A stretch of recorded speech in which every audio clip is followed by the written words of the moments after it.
faut zoomer. Bien aimé, depuis le Ghana, les hommes de Dieu roulent sans courroie de transmission. Je crois qu'il faut entrer un peu plus. Vous allez voir, c'est ça ici. Où est la torche là? La torche là. Vous allez voir, bien aimé.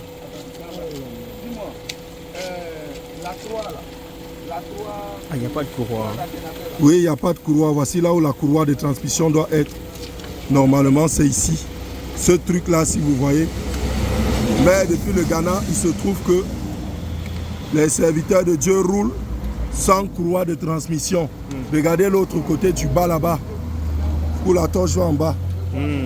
C'est la même chose. Je ne sais pas si le téléphone peut descendre un peu plus pour voir bien. Voilà, vous voyez, là c'est où la courroie de transmission doit être. Il y a son frère jumeau en bas qui lui aussi n'a pas de courroie. Voilà, il se voit là, un peu là. Donc depuis le Ghana, le véhicule qui n'est pas supposé se déplacer sans courroie de transmission s'est déplacé jusqu'ici, franchement. Et il va encore se déplacer au nom de Jésus. Au nom de Jésus. Ah, Jésus. Ça me rappelle le témoignage d'un jeune soldat qu'on oppressait parce qu'il aimait Jésus dans le camp. Et puis un jour, le supérieur hiérarchique, pour se foutre de lui, va lui dire, va déplacer le camion là. Il dit au supérieur, mais je n'ai pas de permis de conduire. Il lui dit, va déplacer, c'est un autre soldat. Quand il entre dans le camion, lui qui ne sait pas conduire, il démarre et il se rend compte qu'il sait maintenant conduire, il déplace le camion. Au moment d'aller garer où on lui a dit, quand il descend, il voit tout le monde est au sol, couché à même le sol, même son patron. Il dit, mais qu'est-ce qui se passe? On lui dit, ton Jésus là, il est fort. Il dit, oui, Jésus m'a permis de déplacer la voiture. Moi-même, je reconnais qu'il est fort. On dit, non, il faut regarder la partie où il y a le moteur. Quand il regarde, il se rend compte que le camion qu'il a déplacé n'avait pas de moteur. Bien aimé, quand on va te donner un tel témoignage, tu vas dire que c'est un film. Voici ça qu'on vit là, sans courroie de transmission. Le véhicule a démarré. S'il n'y avait pas de moteur et que Jésus avait décidé qu'il se déplace, le véhicule allait se déplacer sans moteur. Alléluia. Alors, c'est ça qui s'est souvent fini là. Vraiment, c'est vraiment incroyable, bien aimé.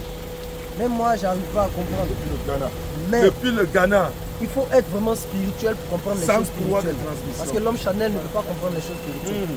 Depuis le Ghana, ils ont roulé sans croix de transmission. Je me demande, comment un moteur sans croix peut-il avancer? D'ailleurs, c'est la première qui permet au pneu même de rouler, le moteur d'enjancer, de tourner et tout ça. Rien.